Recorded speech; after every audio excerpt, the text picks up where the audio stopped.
கொம்பு மஞ்சள் வந்து நாட்டு மருந்து கடைகளில் கிடைக்கும். அதாவது விராலி மஞ்சள்னு சொல்லுவாங்க. அந்த மஞ்சளை வந்து நல்லா சுட்டு அது மேல வந்து கொஞ்சம் கற்பூரவள்ளி சாறு போட்டுக்கணும். சரிங்களா? கற்பூரவள்ளி சாறு கிடைச்சாலும் சரி, துளசி சாறு கிடைச்சாலும் சரி. ஏன்னா சில இடத்துல கற்பூரவள்ளி கிடைக்காது இல்லைங்களா?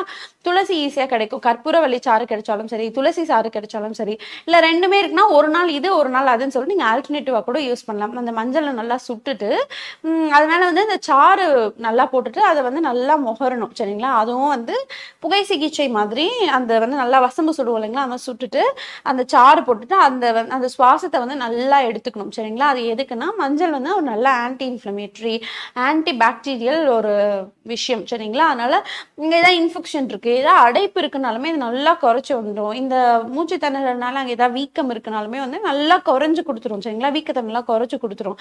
இங்க வந்து ரெகுலரா ஃபாலோ பண்ணிட்டு வாங்க. ஆனா இது வந்து பத்தாது. நீங்க 1 வருஷமா இன்ஹேலர் யூஸ் பண்ணிட்டு இருக்கீங்க அப்படின்னும் போது கண்டிப்பா நீங்க வந்து உள்மருந்துகள் எடுத்துக்கிறது ரொம்ப ரொம்ப அவசியம். தென்காசியில நம்ம ஆர்ஜிஆர் மருத்துவமனையோட கிளை இருக்கு. நீங்க கண்டிப்பா டாக்டர் போய் கன்சல்ட் பண்ணுங்க. பண்ணிட்டு அவங்க வந்து உங்களுக்கு ஏத்த மாதிரியான மூலிகை மருந்துகளை கொடுப்பாங்க. அது சாப்பிட்டுட்டு இருந்தீங்கன்னா உங்களுக்கு ஒரு வாரத்திலேயே அந்த மூச்சு திணறல் வந்து நல்லா குறையுது உங்களால கண் கூட பார்க்க முடியும்.